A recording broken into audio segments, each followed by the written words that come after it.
Hola, hola, bienvenidos a Radio Semilla. Es un gusto y un honor contar con su generosísima sintonía. Es muy emocionante recibir sus mensajes, sus saludos. Muchas gracias. Últimamente nos han contactado desde Australia, desde México, Chile, Estados Unidos, Argentina, Uruguay, Panamá, Costa Rica, por supuesto Ecuador. Muchos abrazos regenerativos a cada una y a cada uno de ustedes. Les invito a seguirnos y a contactarnos por nuestras redes. En Facebook, en Instagram estamos como Radio Semilla Podcast, en Twitter como Semilla_radio, por correo a radiosemilla@redsemillas.org. Todos esos links van a estar en las notas del episodio. Le mandamos un saludo especial a nuestro nuevo amigo Patricio de Espacio Regenera en Santiago de Chile. Es una librería y una tienda regenerativa con quien hemos hecho contacto recientemente y parece que se pueden crear alianzas prometedoras. Encuéntrenlo en espacioregenera.com o en Instagram también. Nuestra invitada de hoy es Patricia Ramón. Cuando uno viene a vivir a Cotacachi, la Pati es una de las personas esenciales a conocer. No tuvo que pasar mucho tiempo para que nos hagamos amigos. Hace un par de años, con ella y otras amigas nos juntamos para la organización de una feria local que se llama Naturaleza Viva. Ahí participamos algunos guardianes de semillas, principalmente de la Sierra Norte, pasados y futuros invitados de este podcast. Ahí pueden encontrarla en redes como Feria Naturaleza Viva. La hacemos el primer sábado de cada mes acá en Cotacachi. Patricia es una ingeniera de alimentos que después de haber trabajado en la agroindustria pudo abrir los ojos y dar un paso a un costado. Ahí ella comenzó toda una nueva línea de investigación más independiente, más lejos de la industria. Y no solo teórica, sino también experimentando en su propio cuerpo las cosas que iba investigando. En las notas del episodio van a encontrar los nombres de algunos libros y un documental que ella menciona en la entrevista y también los links a su proyecto Kamui Foods. En este episodio hablamos de varios tipos de alimentos y componentes y el efecto que tienen en nuestro cuerpo. Invitamos a nuestros oyentes a que se aseguren de que la fuente de su comida, ya sea vegetal, animal o fungi, sea agroecológica y regenerativa. No me alargo más. Les dejo con Patricia Ramón. Un abrazo.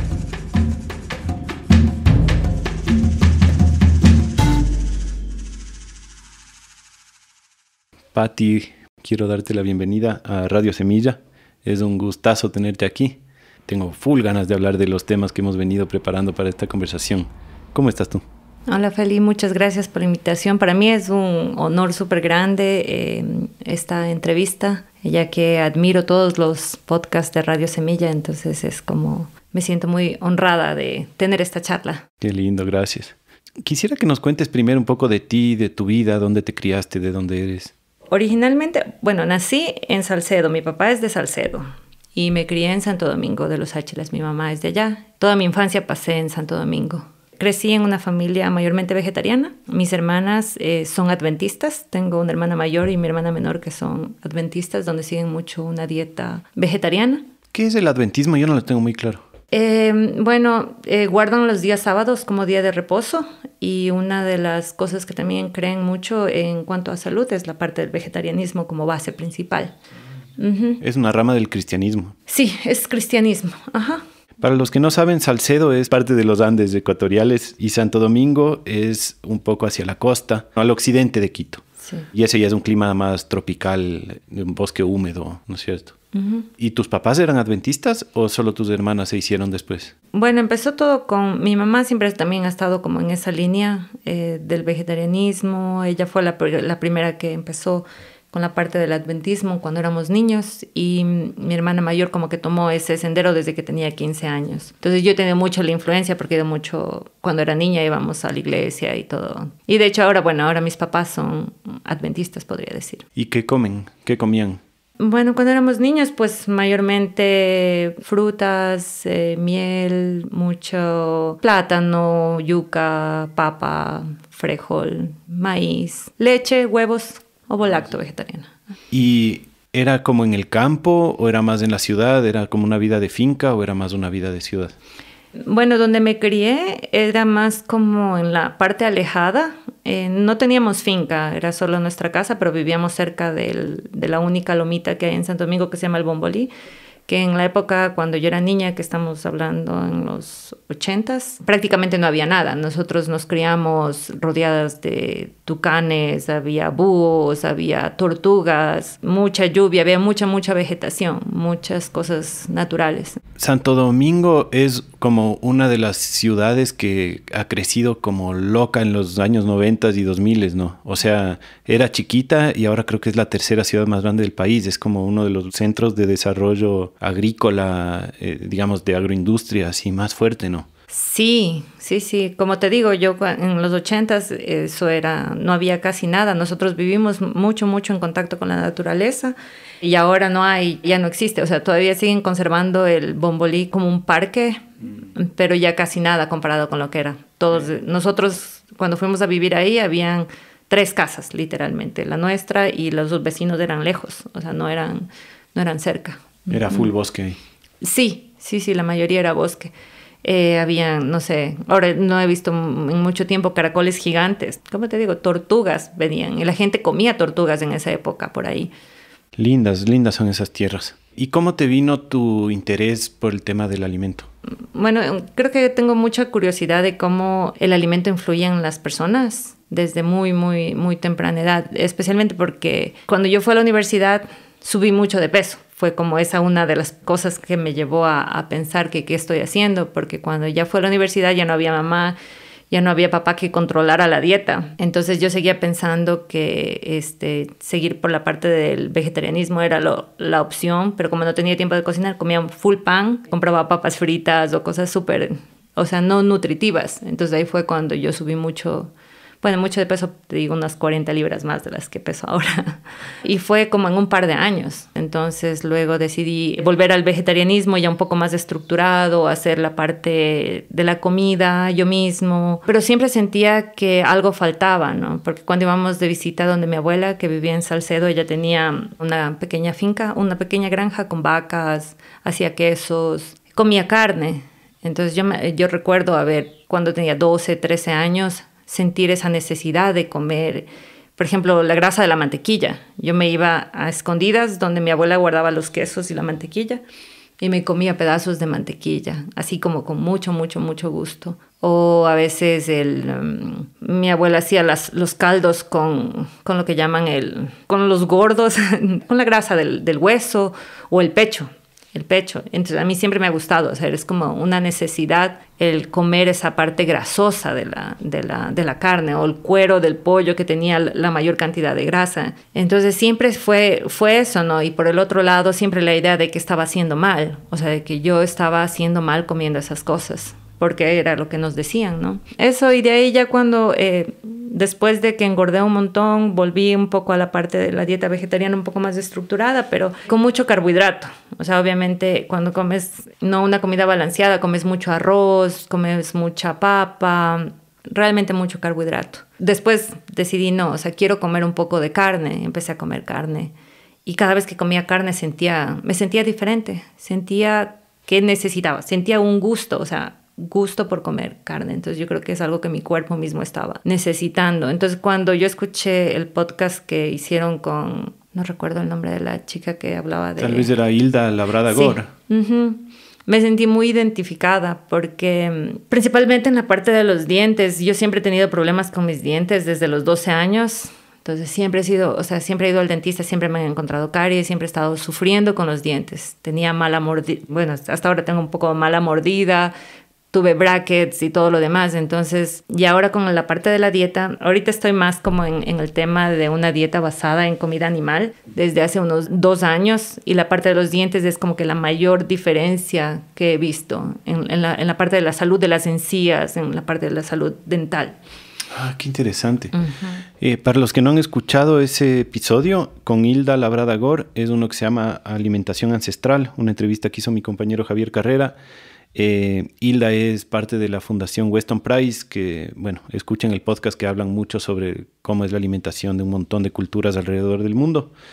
Y entonces, tú nos contabas que ahora tienes una dieta basada en carne. ¿En qué consiste tu dieta así en general? ¿Cómo es un día a día de lo que tú comes? Bueno, en la mañana tratamos de no comer hasta las tipo 10:30, 11, por el tema de tener al máximo esto de los ritmos circadianos y tener la mayor cantidad de hormonas para digerir la comida.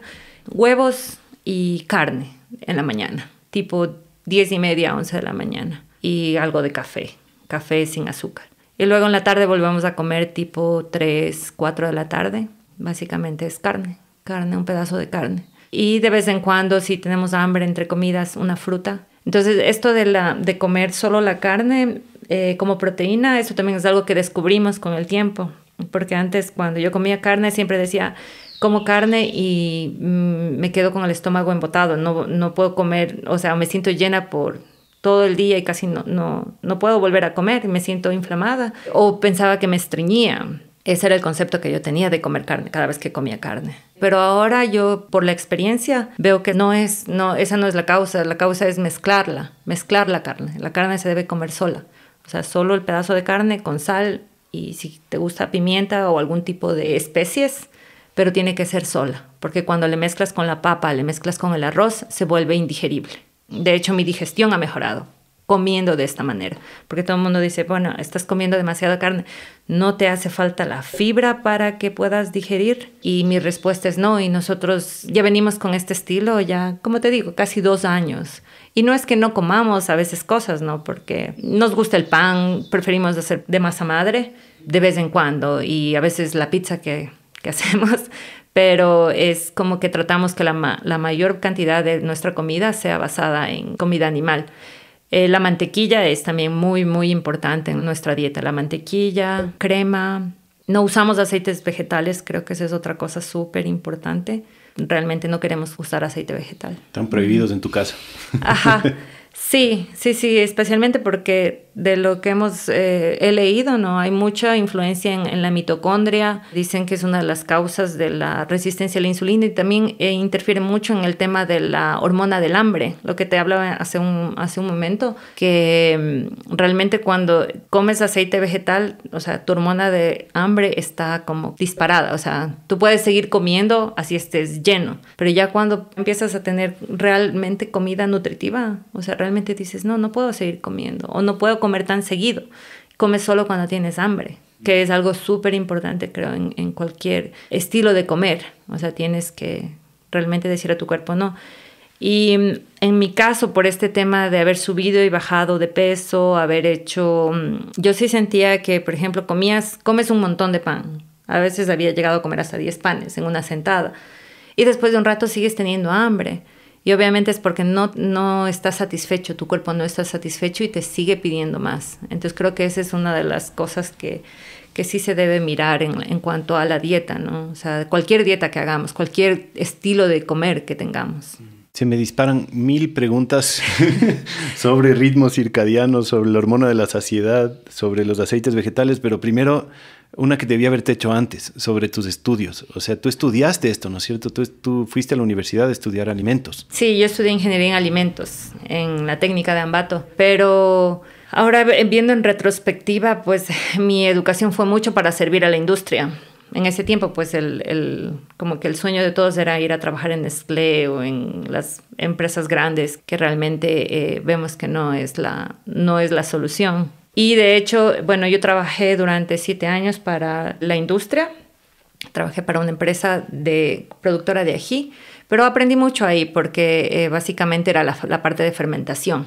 Entonces, como conservación. Entonces, yo pienso que en muchas ramas de lo que uno estudia, ¿no? Nos están educando para servir, para hacer ricos a alguien más. Entonces, por ejemplo, yo pienso que la ingeniería de alimentos es súper buena desde el punto de vista de conservar para poder sobrevivir, pero ya cuando se transforma en un tema de enriquecer a unos pocos, entonces ya se vuelve corrupta o se corrompe porque empiezas a usar aditivos químicos para preservar, empiezas a usar la pasteurización para poder tener tiempos de vida útil súper grandes. Yo hice prácticas en Coca-Cola, hice prácticas en una fábrica de aceites y trabajé en la industria. Entonces, cuando vas atrás y dices, wow, o sea, realmente me educaron para hacer esto. Y hasta hice una maestría en la Politécnica para productividad. Entonces se llama de ingeniería industrial y productividad, que básicamente es como que contar tiempos y hacer todo como que más eficientemente.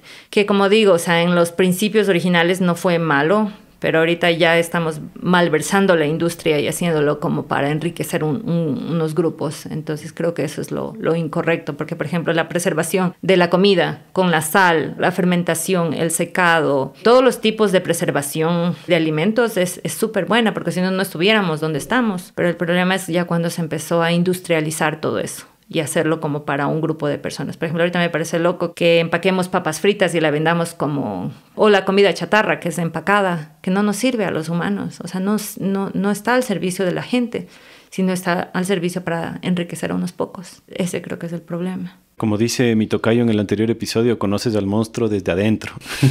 Y claro, ¿no? Lo que la ingeniería de alimentos debería hacer es enfocarse en la conservación de alimentos para la nutrición y la distribución, pero se concentra, me imagino, tiene objetivos más hacia lo económico y productivo de estas grandes empresas, ¿no? Pero entonces, una cosa sobre eso, la conservación de alimentos, que ha sido, como dices, básica para que la raza humana exista. En el Ecuador, en donde estamos nosotros, en esta zona, yo siento que tal vez no es tan desarrollado como en otras, porque aquí no necesitamos tanto, porque no tenemos inviernos y así, ¿no? ¿Tú consideras que aquí también es importante conservar alimentos? Sí, o sea, depende del tipo de alimento. Por ejemplo, la deshidratación o la misma fermentación, por ejemplo, como la chicha. El maíz es algo que tenemos solo 6 meses por el tiempo de cómo se cultiva. Entonces, si se quiere preservar eso, entonces tiene más tiempo. O en los páramos, lo que hablábamos hace un momento que yo te decía, del chuno, del secado del camote, la papa. ¿Qué es el chuno? Es la papa seca que secaban en los páramos para poder consumir en los meses donde no se producía la papa, los ciclos cortos.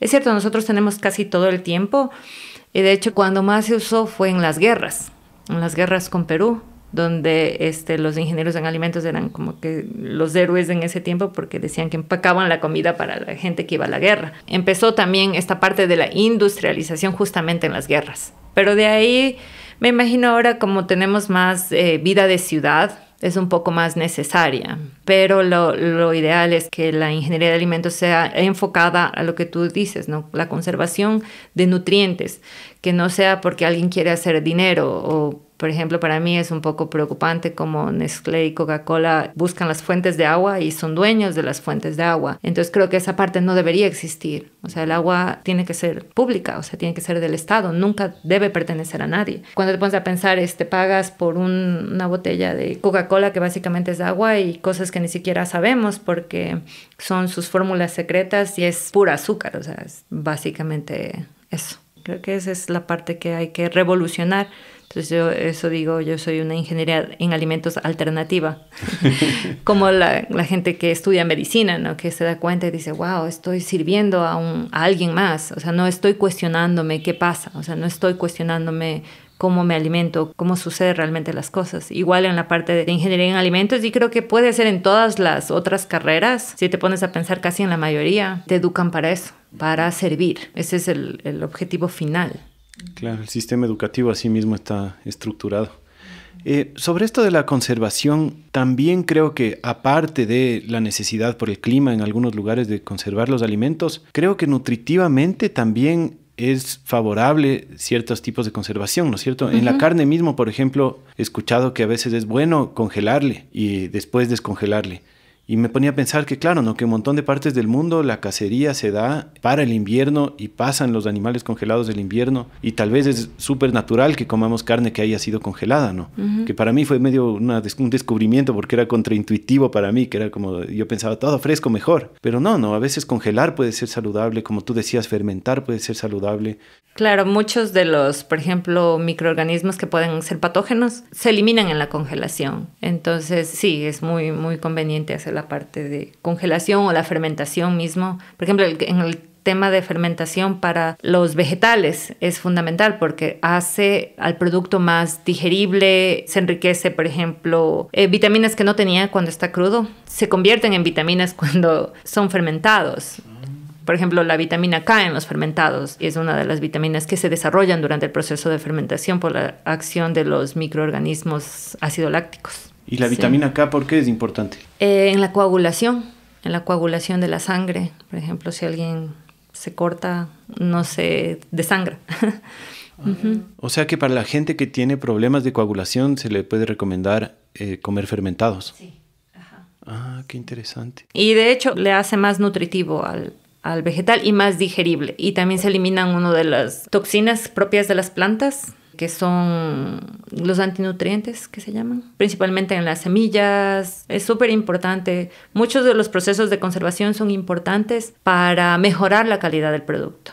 En nuestra zona, el maíz, por ejemplo, el mote es mucho más digerible que comerte maíz, porque tiene este proceso de la nixtamalización, que es con la ceniza. Con la ceniza, ajá. Y de hecho antes la gente solo comía así el maíz, porque no, o sea, sabían que no era digerible, pero ahora lo comemos así, tal vez por eso tenemos tantos problemas también en salud y comer también cosas vegetales. Es algo que yo sí me he dado cuenta en mí últimamente, que he estado como prestando más atención así que me hacen los alimentos, que cuando yo me como un choclo fresco no me va bien, que era también una de las cosas que yo tenía como súper seguras, súper como en teoría saludables y buenas, pero claro, la mayoría de granos en general no me va muy bien.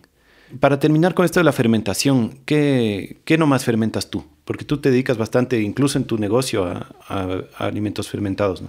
Sí. Nosotros hacemos chucrut, básicamente col fermentada, hacemos kimchi, hacemos algo de kombucha para hacer la mostaza. Fermentamos la mostaza en kombucha para que igual la semilla sea más absorbible y digerible. Ah, qué bueno. ¿Nos puedes contar un poco más cómo es ese proceso? Nunca había oído de mostaza fermentada en kombucha, me suena increíble. Bueno, lo que hago básicamente es hacer el kombucha, que es la preparación del té con panela, y ahí le pongo las semillas de mostaza y espero un mes para que el kombucha se transforme en vinagre y va desarrollando el sabor en la mostaza. Le pongo un poco de ajo, un poco de cúrcuma y ese es el producto final. O sea, dejas las semillas de mostaza en la kombucha un mes. Uh-huh. Y después termina siendo una pasta, una crema como la mostaza normal. ¿Cómo llega a eso? No, es la semilla y luego la licúo. O sea, al final del proceso la licúo para que tenga la consistencia cremosa. Pero te puedes comer las semillas enteras también. O sea, ya tienen todos los sabores porque van transmitiendo los sabores. Con la sal, le pongo sal también y al final tienes el fermento. Ah, qué buena. Y bueno, el más básico, que es el que yo hago también en mi casa, el chucrut, es col, sal y agua, básicamente, ¿no? Eso es lo que se llama lactofermentación. Ajá, sí. ¿Por qué la sal hace que se fermenten bien las cosas, o que se eliminen los patógenos? ¿O qué nomás hace la sal y por qué es bueno fermentar con sal? Es más que estamos creando un ambiente adecuado para las bacterias que necesitas. Por ejemplo, en el caso del chucrut tienes un porcentaje de sal entre 2.5 máximo. Entonces, en ese rango de sal te permite el desarrollo de las bacterias acidolácticas. Obviamente, cuando tú recién empiezas a fermentar el chucrut, puede haber bacterias tóxicas. Por ejemplo, puede haber, no sé, si estás en el campo, coges la col recién cosechada, puede haber salmonela, puede haber Escherichia coli, puede haber cualquier bacteria. Pero como le estás dando el ambiente propicio para que se desarrolle las bacterias acidolácticas, entonces esas van a predominar y van a fermentar y poco a poco, con la subida del pH, van a ir eliminando las otras. Entonces, por eso es súper recomendable fermentar por periodos largos. Por ejemplo, mi chucrut yo lo fermento 2 meses para que sea súper estable y poderle poner en jarras y que no se me reviente o que no siga fermentando. Uy, yo le hago 1 semana nomás.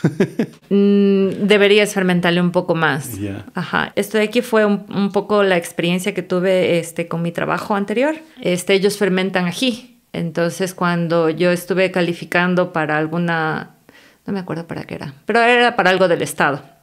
No querían dejarnos pasar porque el ají que se fermentaba no se lavaba, porque era un ají pequeño. Entonces, haciendo análisis microbiológicos, yo demostré que se eliminaban en el lapso de 2 meses todas las bacterias patógenas y tenías un producto seguro. Por ejemplo, en el tema de higiene alimentaria, pues tienes que desinfectar, clorinar, hacer un montón de procesos para calificar a las normativas, ¿no? Claro, pero ahí matas todo. Matas todo. Entonces, sí, tienes un proceso largo de fermentación y para asegurar que tu producto es súper seguro, Es eso. Y es súper chévere porque como yo hice todo el proceso con las mediciones de microorganismos y vas viendo, o sea, al comienzo tienes un montón, o sea, son incontables. Y hay bacterias, las enterobacterias que son las que te producen problemas estomacales. Y después va pasando el tiempo y te vas dando cuenta cómo va bajando, hasta que te vuelve un producto estable y puedes preservarlo por años. Se hace estable porque hay suficientes bacterias, digamos, la comunidad ya es tan grande de bacterias que ya no permiten entrar patógenos.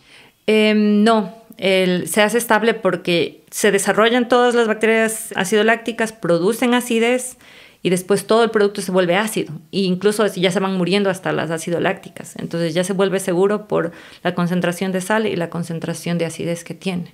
Ah, o sea que después incluso las bacterias acidolácticas se mueren y... O sea, no te queda cero sin ningún tipo de... Predominan todavía las levaduras al final.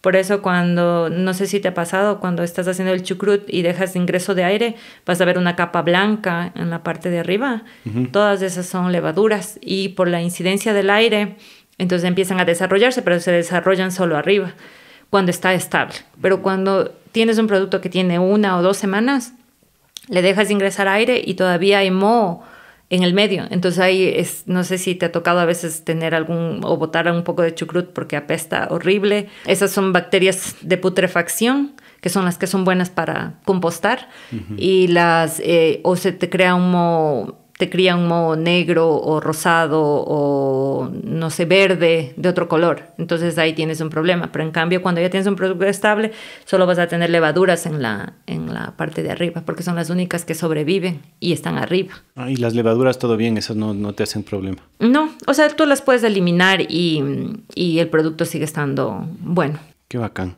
Hablamos de la sal. ¿Qué onda con la sal? O sea, ¿cuál es la historia con la sal? La sal que come todo el mundo, esta sal yodada y... Fluorada versus la sal que hemos consumido ancestralmente. Cuéntanos un poco de ese tema. Bueno, la sal se ha usado desde siempre para conservar los alimentos, ¿no? Entonces ahorita el tema en cuanto a salud es siempre que ahora nos dicen que tenemos que consumir menos sal para evitar la presión arterial o evitar enfermedades cardiovasculares. Entonces últimamente nosotros hemos estado como un poco más investigando sobre el tema y hemos estado haciendo experiencia propia, ¿no? Especialmente el tema de la sal. El sodio es súper importante para el organismo, para poder absorber los otros electrolitos y para que todo esté en balance en el cuerpo. Entonces, de hecho, la sal era tan importante que era considerada como el oro en tiempos antiguos. La otra cosa que es también súper curiosa es la parte del cloruro. Dicen que es súper importante para la parte de producción de la acidez, para la digestión de los alimentos y lograr el balance en la flora bacteriana de los intestinos. Entonces, en nuestra experiencia, nosotros estamos tomando sal como tal para poder eliminar. También ayuda a la eliminación de otras toxinas como el flúor. Una de las toxinas que se habla mucho ahora es la toxinas por bromuros, que dicen que están en la mayoría en la ropa que vestimos, están en alfombras, están en las bebidas. El bromuro se usa como agentes mejoradores en la comida, en la industria de alimentos.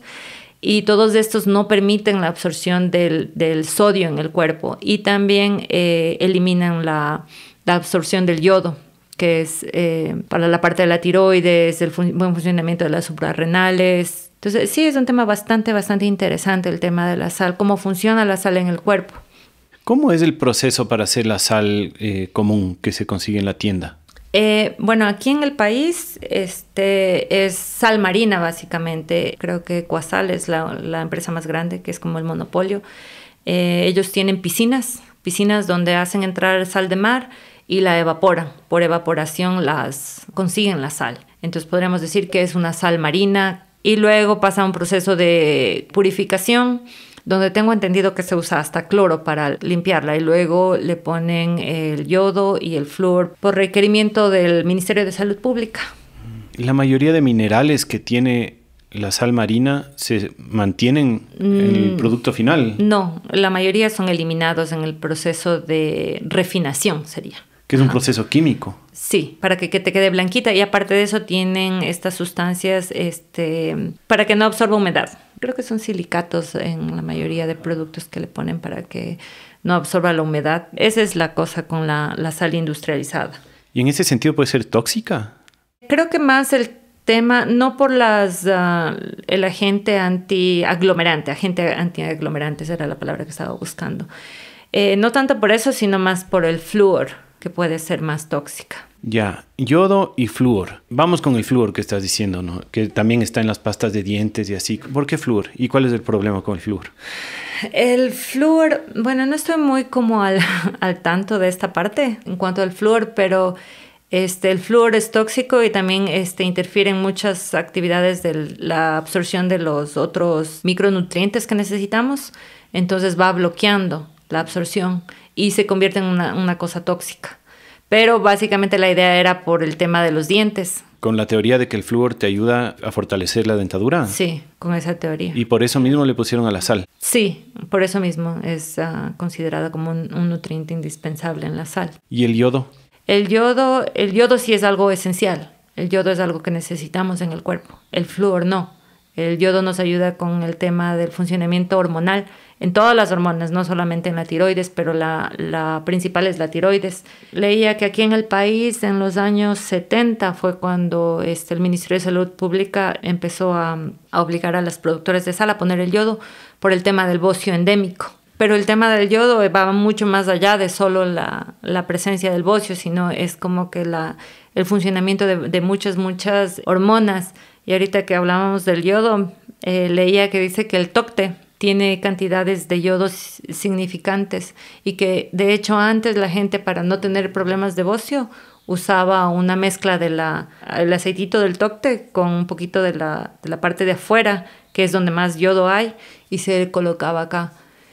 Y ahora incluso, o sea, dice que incluso como ya no existe mucho yodo en el suelo, el tocte es uno de los productos que todavía conserva el yodo. Entonces yo digo, es loco, ¿no? Porque, por ejemplo, en cada sector, nosotros aquí en la sierra tenemos los toctes, o tú miras el agua mineral que tenemos. Me imagino que todo está, la naturaleza es tan sabia que va produciendo lo que se necesita. Solo el tocte, para los que no conocen, es una nuez de un nogal nativo de aquí de los Andes. La nuez negra es. No es negra, le dicen. Ah, ya. Ajá. Y entonces la sal marina no necesariamente tiene yodo. O sea, es buena idea ponerle yodo a la sal. Sí, pero el problema del yodo es que es muy volátil. En el momento que ya tú compras, todavía tiene un poco de yodo, le abres, pero como no es algo que consumes un montón, entonces se va a volatilizar el momento que tienes en el contenedor por varios meses mientras te consumes la sal. Entonces hay un montón de información, tal vez luego te puedo pasar todos los datos de los libros que la gente puede buscar para que investiguen sobre este tema de la sal y del yodo. De una, ahí les pondremos en las notas del episodio. La parte de los pesticidas, dicen que ha afectado muchísimo a los suelos, entonces como casi en todos los minerales, en todos los nutrientes que necesitamos, no nos está llegando. Incluso yo escuchaba que ni siquiera la gente que come cada 2 días comida del mar rica supuestamente en yodo está siendo totalmente nutrida con esto. Y también el tema que te hablaba de los bromuros. O sea que tenemos tanto, por ejemplo, en la ropa, en los productos que consumimos, en el pan, en la harina, tiene bromuros porque es un agente mejorante. Si tomas una bebida carbonatada, una bebida gaseosa con azúcar, normalmente tiene bromuros. Entonces, esto no permite la absorción del yodo. Entonces, dicen que realmente es como una crisis. De hecho, uno de los libros es La crisis del yodo. Qué loco. Hemos cubierto la sal, hemos cubierto los fermentos, hemos cubierto el yodo. Quería ver si podíamos hablar un poco del azúcar también. Últimamente he estado dándome cuenta que la separación que yo hacía en mi cabeza del azúcar refinada y el azúcar de las frutas y el azúcar de los carbohidratos, como que en mi cabeza toda la vida tenía como la una es buena, la otra es mala. Y últimamente pienso que no es tan así, ¿no? ¿Nos puedes contar un poquito del azúcar? ¿De qué onda con el consumo de azúcar? ¿Qué tan dañino es consumir mucho azúcar? ¿O qué tan importante es consumir un poco de azúcar? Bueno, realmente no es importante consumir azúcar. Nosotros estamos todo el tiempo consumiendo, si comes carbohidratos o carbohidratos compuestos, a la final tu cuerpo va a producir la energía o va a producir la glucosa que necesita para producir energía. Entonces tú no necesitas consumir azúcar, la granulada, por ejemplo, que realmente no es algo esencial para nuestro cuerpo. Tú sin comer azúcar vives toda la vida, sin comer sal, no. En cuanto al azúcar de las frutas y esas cosas, por ejemplo, en el tema de los jugos, es lo que tú dices. Tú concentras demasiada azúcar en un jugo. Por ejemplo, si te comes una naranja, tal vez te comes 2 naranjas, 3 naranjas y te demoras en comer las 3 naranjas tal vez unos 30 minutos, 20 minutos porque la tienes que masticar, la tienes que salivar, la tienes que digerir. En cambio, en un vaso de jugo de naranja te estás tomando todo de una. Entonces ahí tienes el mismo impacto de comer azúcar. Sería como parecido. Entonces más es como el tema de procesar. O sea, de procesar demasiado para la absorción. Entonces lo mismo pasa con los jugos verdes. Por ejemplo, tú no te puedes comer la misma cantidad de cosas verdes en una ensalada que cuando haces un jugo, porque le pones un montón de cosas más. O, por ejemplo, dices, me voy a tomar un jugo de remolacha, un jugo de zanahoria. O sea, el impacto del azúcar que tienes cuando te tomas en jugo es demasiado. Por ejemplo, esa es una de las cosas que yo noté en mí, ¿no? Por ejemplo, yo tomar un jugo de zanahoria o remolacha, para mí es imposible. Mi cuerpo reacciona tan severamente que vomito. O sea, literalmente, tomar jugo de zanahoria y remolacha o... No puedo. Mi organismo rechaza.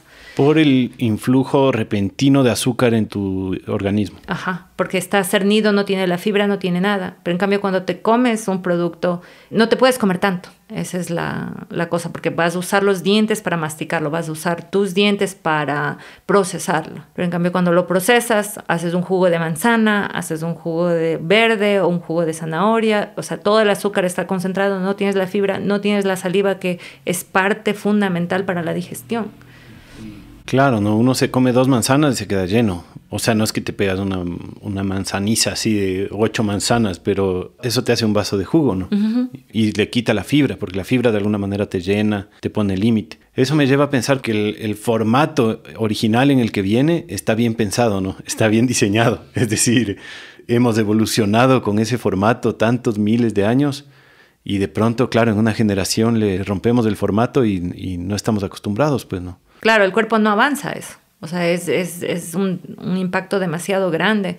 Por ejemplo, ahorita con la cantidad de carbohidratos que comemos en la dieta, el cuerpo se acostumbra tanto a usar solo el azúcar disponible. O sea, que es súper fácil. Está tan acostumbrado que el momento que tú empiezas a pasar las horas y dices, no voy a comer o quiero hacer los ayunos intermitentes o alguna cosa de esas, no puedes porque te sientes cansado, te sientes débil y sientes que ya no jalas. Es justamente por eso, porque le estás dando al cuerpo tan fácil, o sea, le estás dando directamente y el cuerpo se acostumbra a estar solo usando ese azúcar súper fácil y no usa las reservas que están en el cuerpo. O sea, como el azúcar es un combustible y la grasa también es un combustible, pero el azúcar es el combustible fácil, ¿no es cierto?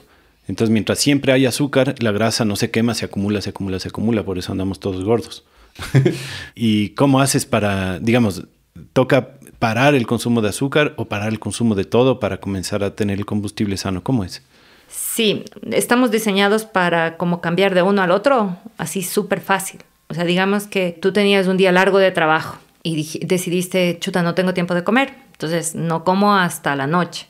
Entonces tu cuerpo no debería sentirse así como que fatigado ni que me voy a desmayar porque no he comido, porque tu cuerpo debería fácilmente empezar a usar las reservas que tiene, que normalmente guardamos. O sea, toda la grasa en la parte abdominal, en la parte de las vísceras, toda esa grasa debería usarla sin ningún problema. Claro, entonces, si bien es importante escoger lo que comemos, también es importante escoger cuándo comemos y cuándo no comemos, ¿no es cierto? Tú practicas y has practicado este tema de los ayunos. ¿Nos puedes contar un poco más de eso? Sí, bueno, por el tema de la iglesia, cuando era joven hacíamos, pero más como un tema religioso. Y desde hace unos 3, 4 años, ya un poco más, yendo a la parte de salud. Y para mí fue súper difícil. Yo pensé que no podía hacer ayunos porque cuando yo empezamos viendo, hay un documental que se llama La ciencia del ayuno, que es súper interesante. Entonces cuando empezamos a decir, chévere, o sea, estamos diseñados para ayunar porque antes la gente tenía, o los nómadas, o cuando se vivía en la época de pastoreo, pasaban muchas horas sin comer y no había problema. Entonces decidimos como empezar a probar esto en nosotros mismos. Y recuerdo las primeras veces yo llegaba a las 24 horas y no podía. O sea, literalmente mi cuerpo empezó así como a rechazar un montón el ayuno. En una ocasión tuve fiebre mis ojos eran inyectados como en sangre después de las 24 horas de ayuno. Entonces yo decía, no, tal vez yo no puedo ayunar, tal vez no es para mí. Pero después, mientras más leía, decía, no, o sea, los humanos pueden ayunar. Y cada vez que leía, decía, no. Entonces intentaba el siguiente mes. Y a mí me dieron, creo que todos los síntomas que dicen que las personas tienen, todos. Porque a mí me dio fiebre, tenía vómito, reacciones súper fuertes. Tu cuerpo entró en pánico así. Ajá, súper en pánico. Y creo que fue justamente eso, porque mi cuerpo no sabía cómo usar mis reservas y también esa crisis de sanación que llaman, donde el cuerpo empieza a eliminar toxinas también. Entonces les pega súper duro a los riñones. Yo pensé que tenía una infección a los riñones porque me dio fiebre, entonces me fui a hacer exámenes, tenía creatinina alta. Pensé que era infección en los riñones.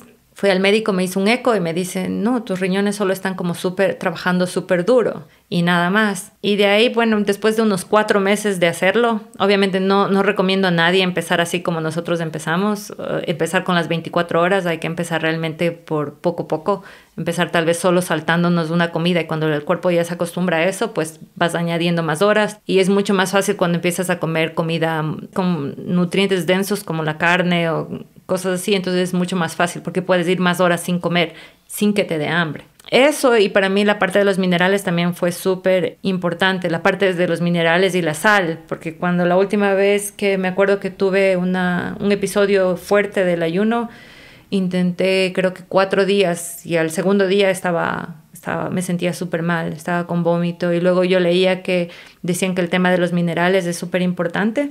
Entonces para la siguiente vez probé antes tomar una mezcla de minerales y sal y eso fue, o sea, eso curó toda la parte de mi crisis durante el ayuno. Y ahora normalmente hacemos un par de ayunos al año, unos más o menos al comienzo del año, enero, unos días, y luego casi al final del año otros 2-3 días así de no comer nada, como parte de una limpieza nada más. Mientras ayunas, igual tomas sal y minerales. Sí, el agua con sal es fundamental durante el ayuno. Agua con sal. En vez de tomar agua simple, te pones un granito de sal y te vas tomando poco a poco durante el día. Si quieres, puedes poner magnesio, puedes poner sal de potasio. No es parte del... A ver, cuando ayunas, parte del truco es que tu sistema digestivo deje de funcionar de alguna forma. Pero cuando te pegas nutrientes, digamos, suplementos o minerales, ¿no le estás activando igual el sistema digestivo? No, porque no es para producir energía, sino es solo para tener los electrolitos necesarios en el cuerpo. Pero no produces energía, no rompes el ayuno con agua con sal. Y lo chévere de los procesos de ayuno es el tema de la autofagia, lo que estábamos conversando ahorita. O sea, que el cuerpo empieza a usar las células, porque todos tenemos células que están como muriendo, no están funcionando muy bien. Mientras comemos, esas células están siendo todavía utilizadas, pero cuando dejas de comer, el cuerpo dice, bueno, estas células ya no me sirven y las vamos a eliminar. Entonces, a partir de la hora 17 empieza ese proceso de ayuno. O sea, cuando dejas de comer, a partir de la hora 17 hasta más o menos la hora 72, se produce este tema de que empieza el cuerpo a eliminar todas las células que no te sirven. Se empieza a generar energía desde la grasa, generar energía desde las células muertas. Incluso hay médicos que recomiendan en pacientes con cáncer, por ejemplo, te vas a hacer la quimioterapia, les mandan a hacer ahora están usando más como el mimicking fasting, donde tienen cierto consumo de cosas, pero que son como ayunos, y las células protegen a todas las células buenas. Entonces, el momento que entran con la quimioterapia, se mueren las células malas y el cuerpo está protegiendo las células buenas. Entonces, es como que tienen protocolos de ayunos antes de hacerla para que sea más efectivo. ¿Y cómo es una imitación de ayuno? O sea, ¿le puedes engañar al cuerpo que parezca que estás ayunando? Sí, pero todavía le dan algo, no recuerdo exactamente qué es lo que les dan a los pacientes, pero les dan algo para que coman, pero no llegan sí, el cuerpo piensa que está ayunando. Entonces lo que hace es proteger las células buenas y les dejan expuestas a las células cancerígenas en este caso. Entonces, en el momento que se hacen la quimio o la radiación, es más efectivo el tratamiento. Y dicen que también la gente sufre menos los estragos de la quimio y radiación. Qué interesante, ¿no? Porque Uno intuiría que más bien hay que estar bien alimentado para recibir tratamientos tan fuertes, ¿no? No, es todo lo contrario, porque el cuerpo es tan sabio que lo que trata es de proteger lo que tiene, lo bueno. Y lo otro que es súper importante, que al momento que terminas el ayuno, hacer una buena realimentación. O sea, no comer mucho al comienzo, sino como que tener pasos para empezar a comer y comer súper bien. Entonces, el momento que comes súper bien, el cuerpo dice, estamos de vuelta, y empieza a producir células nuevas y se empieza a renovar. Y entonces, si la autofagia comienza al día 17... No, a la hora. A la hora... Perdón, quería decir, a la hora 17... Porque imagínate el día 17. Uy, no. Ya vas a ayunar como Cristo. Claro. Si la autofagia comienza a la hora 17, el ayuno intermitente no llega a ese punto. No. Por eso hay diferentes tipos de ayuno. Por ejemplo, hay uno que comes una sola vez al día. El ayuno intermitente obviamente ayuda porque te ayuda a descansar. O sea, el cuerpo está haciendo su digestión, te mejora en muchos aspectos, pero no llegas a ese punto. Tienes que hacer algo exclusivamente para hacer la autofagia. ¿Qué similitudes tiene esto con la dieta ketogénica? La autofagia, o más bien dicho, este cambio de combustible del azúcar a la grasa, es parecido a lo que pasa con la ketosis, ¿no es cierto? Sí, en la dieta cetogénica empiezas a usar más como la grasa que tienes igual acumulada en el cuerpo. Y tratas de mantener eso, empiezas a producir los ketones y empiezas a usar los ketones, pero no necesariamente autofagia. Es al revés más bien. Por ejemplo, cuando ayunas, tu cuerpo empieza a producir los ketones porque no estás comiendo. Los ketones, no sé, tengo un poco confundido los idiomas. Creo que se les dice de las dos formas, cetones y ketones, de las dos he escuchado. Entonces, cuando ayunas, produce tu cuerpo los ketones, pero en cambio cuando haces la dieta cetogénica, tú consumes más grasas y más de este tipo para que tu cuerpo continúe produciendo, pero estás comiendo. Ya. ¿Y cuáles son otros beneficios de los ayunos intermitentes? Yo creo que los niveles de energía y estabilidad, tener la habilidad del cuerpo que use lo que tiene en el cuerpo. Por ejemplo, si no comes ciertas horas, tu cuerpo no tiene problema, o sea, no hay problema en no comer. Empieza a usar lo que tiene dentro del cuerpo. Es como un entrenamiento, ¿no? Como, exactamente, es un ejercicio. Nuestros cuerpos se han olvidado de cómo acceder a esas fuentes de energía y de nutrientes que están en el cuerpo, ¿no? Y solo vamos acumulando. Me parece como un símil interesante con lo que pasa en la sociedad, ¿no? Con esta cultura de acumulación, así... Qué loco. Importante aprender a dejar ir, ¿no? No estar solo acumulando. Y cambia realmente los ayunos también cambian la perspectiva con respecto a la comida, porque hay un momento en el que la comida se vuelve tan importante que lo único que piensas es en comer, cuando tienes que comer desayuno, almuerzo o merienda. En cambio, cuando reduces los tiempos de comer, puedes enfocarte en una sola buena comida.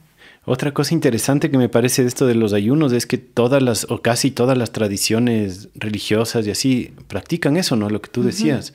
Y eso viene de una sabiduría ancestral, me imagino, pues, ¿no? De hace miles de años de que los humanos ayunamos. Ay, a mí me cuesta, pero creo que después de hacer este podcast ya me va a tocar. Sí, el cuerpo se acostumbra y como te digo, a mí me cogió durísimo. Yo leía ahí todos los síntomas que te puedes imaginar, que la gente dice que tiene, y yo los tuve.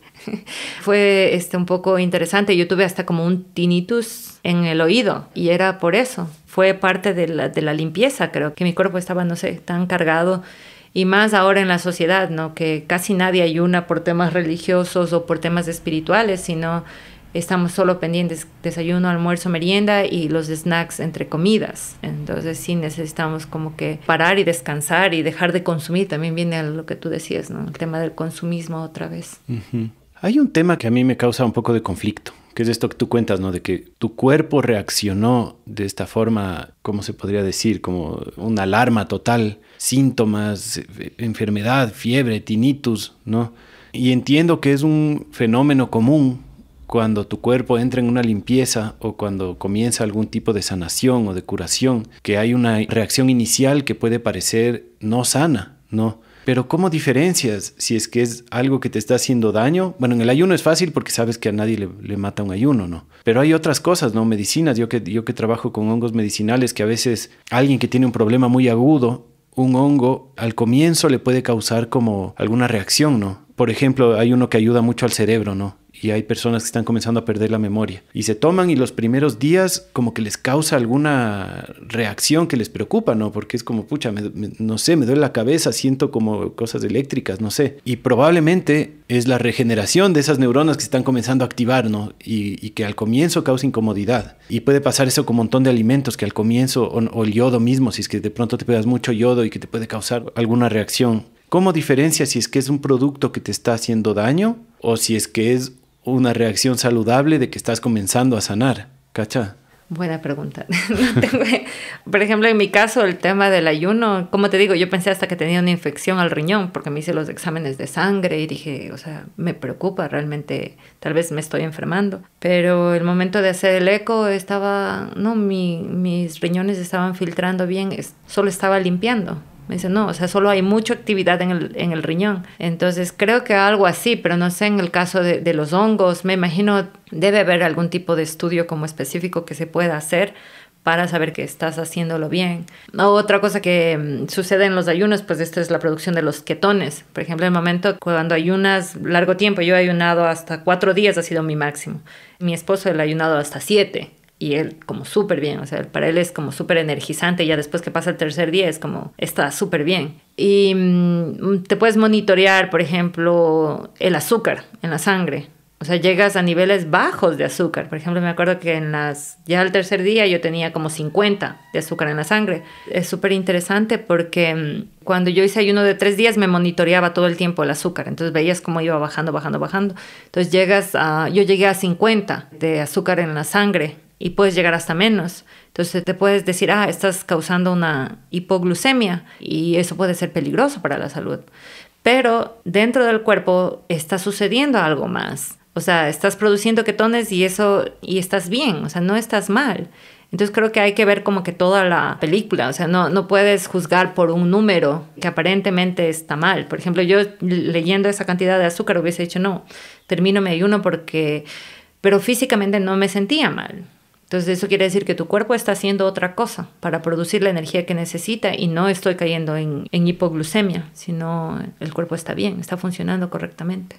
Es como delicado, ¿no? Porque hay que estar o bien convencido o tener una relación con tu cuerpo en el que cachas lo que está pasando, pero es delicado porque hay tanta información tan contradictoria con el tema de la nutrición, ¿no? Uh-huh. Que si es que sigues una corriente, digamos, nunca sabemos cuál es la correcta, ¿no? Porque hay demasiados estudios científicos de lado y lado. Hay veganos que te muestran estudios y carnívoros que lo mismo. Entonces, no sé, pues no, alguien que practique el veganismo y que de pronto se está sintiendo hecho pedazos, podría funcionar lo mismo, el mismo discurso de que no, es que estás desintoxicándote, ¿no? Entonces sí, es un tema delicado y conflictivo este tema de la nutrición. Claro, sí. Yo creo que la principal cosa es investigar y escuchar al cuerpo, ¿no? Y ser como súper humilde, creo, en ese sentido. O sea, no puedes decir algo que funciona para mí, tal vez no sea productivo para ti, porque cada cuerpo es un mundo. Por ejemplo, en mi casa mismo, nosotros escuchábamos que tomar suero de leche es bueno para matar parásitos. Mi esposo tomó y no le hizo daño. Él se tomó 2 vasos de suero. Yo no pude tomar. Mi cuerpo reaccionó igual que con la remolacha. Me dio vómito instantáneo, así de sencillo. Creo que el mensaje principal es que no nos creamos nada, o sea, que nada está sentado y nosotros debemos ser nuestros principales doctores para saber qué nos pasa, o sea, para saber realmente cómo funciona nuestro cuerpo.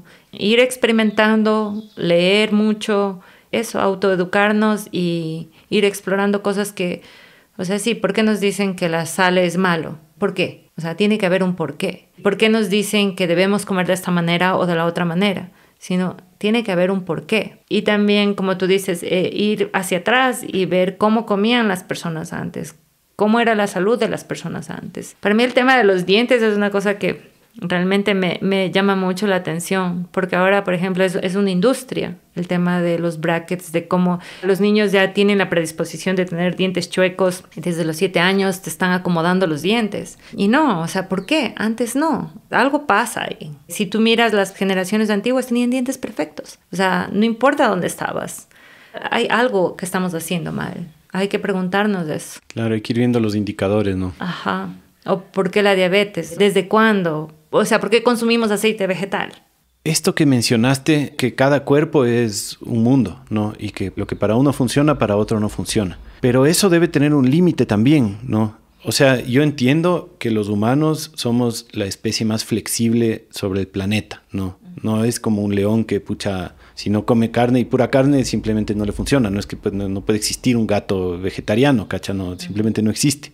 Pero sí hay humanos para los que les funciona bien el vegetarianismo, hay humanos para los que les funciona súper bien el carnivorismo, otros la dieta ketogénica, otros la qué sé yo, como que puede haber un abanico de posibilidades y en cada uno tú encuentras, ¿no? El físico-culturista vegano y el físico-culturista tal otro, ¿no? Es una especie muy flexible, pero a la vez no puede ser infinitamente flexible, ¿no? Es decir, tenemos que tener algún tipo de guía para la especie de simios humanos que somos, cuál es una dieta apropiada, ¿no? O sea, puede ser algo, por lo menos algo básico, pero yo sí pienso que tiene que haber una dieta básica apropiada para simios humanos, ¿no? ¿Tú consideras eso también o piensas que la carta está abierta para los humanos, así puede ser lo que sea? No, yo considero que una dieta apropiada sí tiene mucha base en la comida animal. No importa dónde estés, puedes estar en Europa, puedes estar aquí y tiene mucho que ver también con el medio ambiente donde te desarrollas. Por ejemplo, los chochos, digamos, nosotros aquí en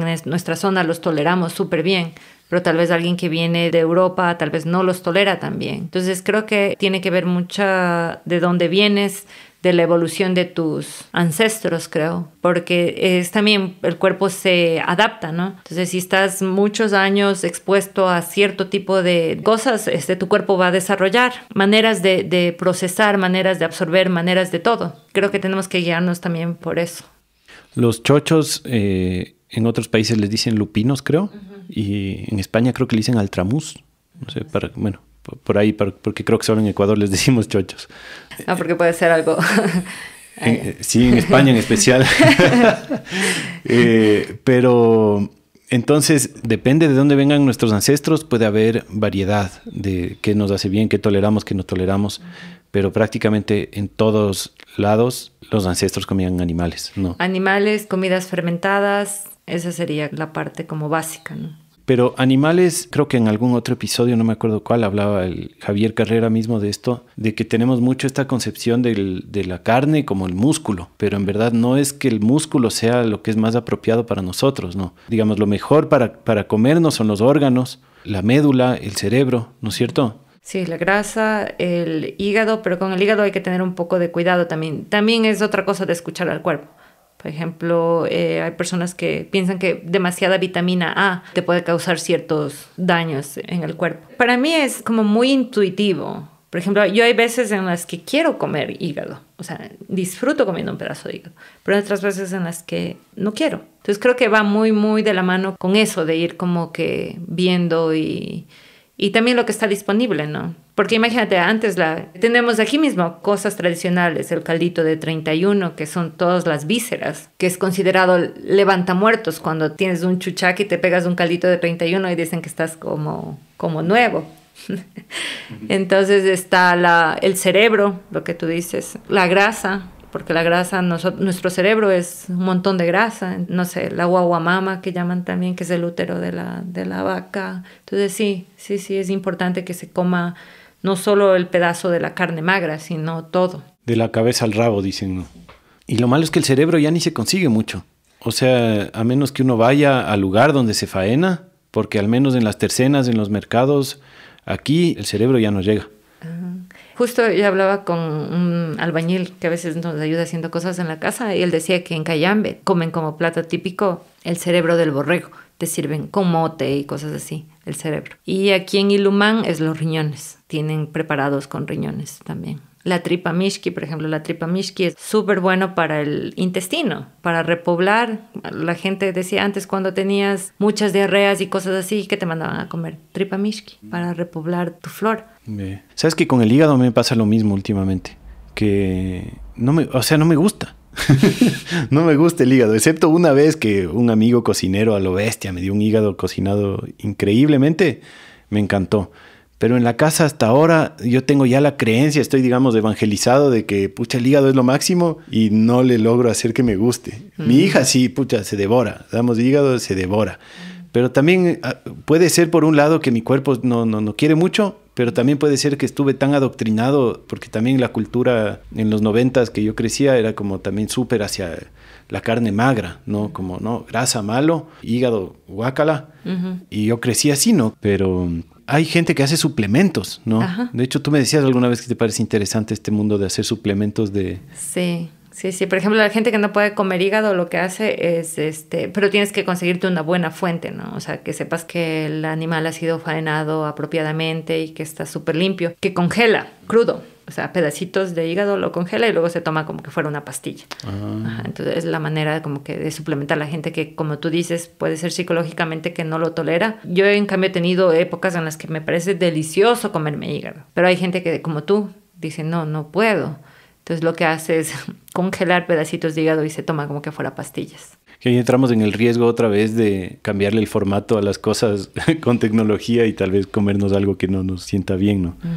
¿Qué tan cierto es esta idea de que el hígado, como es un órgano de depuración, de limpieza, si es que tú te comes el hígado de un animal que no ha estado alimentado súper naturalmente, puede contener cosas dañinas, toxinas? Creo que de lo que yo he leído, creo que el principal problema de las toxinas es más en la grasa. Eso es lo que yo he leído. O sea, más que en los mismos órganos, a menos que ya sea un animal, por ejemplo, digamos, en el caso de las vacas, les empiezan a dañar cuando les dan demasiado maíz. Pero yo leía que las vacas no pueden vivir mucho tiempo en maíz, digamos. Máximo para la época de engorde les dan como que el último mes o máximo 2 meses de maíz porque se les empieza a dañar el hígado.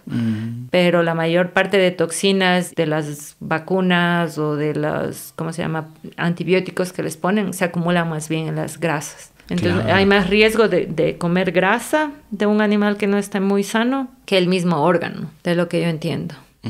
Y es difícil saber bien la fuente del animal que te comes, ¿no? Claro, por eso sí, yo creo que en el caso de las personas que comemos carne, para nosotros, para mí, ese es uno de los objetivos. Ojalá algún día podamos procesar nuestra propia carne, nuestra propia comida. Claro. Como las personas que cultivan sus propios vegetales porque quieren estar seguros de lo que están comiendo. O sea, en el caso del Ecuador al menos, y acá en el campo, o digamos alejados de una gran ciudad donde vivimos nosotros, es fácil conseguir un pollo de campo, es fácil incluso conseguir, no sé si fácil, pero es factible conseguir un borrego faenado ahí en la finca mismo, pero de ahí hay trabas para animales grandes, ¿no? No es que uno no puede agarrar y matar una vaca en su propia finca. Creo que tienes que llevarle al camal y ahí ya medio como que pierdes el control de qué es lo que te devuelven. De qué es lo que te devuelven, ¿no? Bueno, es un tema. Solo para terminar, Pati, te quiero preguntar, ahorita que estamos hablando de la carne, hay mucha propaganda que compara la cantidad de proteína que tiene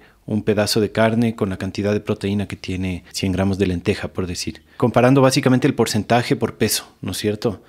¿Se puede comparar así la proteína o hay tipos de proteína o hay calidades de proteína diferentes? ¿Es lo mismo comerte 100 gramos de lenteja que 100 gramos de carne si tienen los dos 23% de proteína, por decir? Bueno, de lo que entiendo yo, de lo que he leído, no. Se supone que en la carne es más biodisponible para el cuerpo, entonces tú absorbes mejor esa proteína. En el caso, por ejemplo, de la lenteja, como dices, ¿no? Necesitarías comer muchísima más lenteja para llegar a al mismo nivel que comerte la carne, cosas que humanamente es imposible comerte tanta lenteja. O sea, no se absorbe. Puedes tener tal vez esa cantidad de proteína, pero por el tema de los antinutrientes y otras sustancias que hay en la parte vegetal, no se absorben en el cuerpo. ¿Cómo es eso de los antinutrientes en la parte vegetal? ¿La mayoría de vegetales tienen algo que se llama antinutrientes? Sí, son las sustancias que generan principalmente las semillas de todas las plantas, para protección, para supervivencia, como por ejemplo las plantas no tienen patas para correr o para escapar, entonces generan estas toxinas para evitar que otros animales las coman o les haga daño. Entonces por eso es menos biodisponible la proteína vegetal que la proteína animal. Sí. Bien, creo que estamos llegando a la hora y me quedo con algunas preguntitas, pero siempre me pasa. Siempre el tiempo es menos que que el contenido. Tal vez quieres decirle a la gente como dónde te pueden encontrar, si es que se pueden contactar contigo o los productos que tú haces.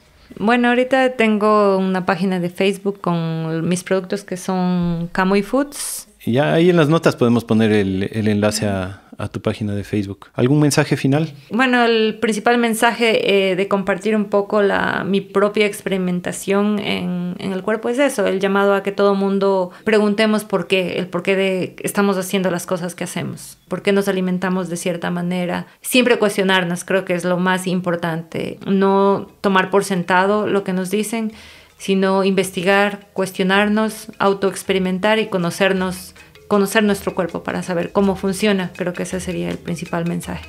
Qué bonito. Gracias, Pati. De mi parte y de parte de Radio Semilla te agradezco un montón. Me parece que el mensaje que compartes es valiosísimo. Al menos a mí me nutre full y me manda con energías a tratar de arreglar mi forma de alimentarme y de no alimentarme. Muchas gracias, Felipe. Gracias. Un saludo a todos. Chao, chao.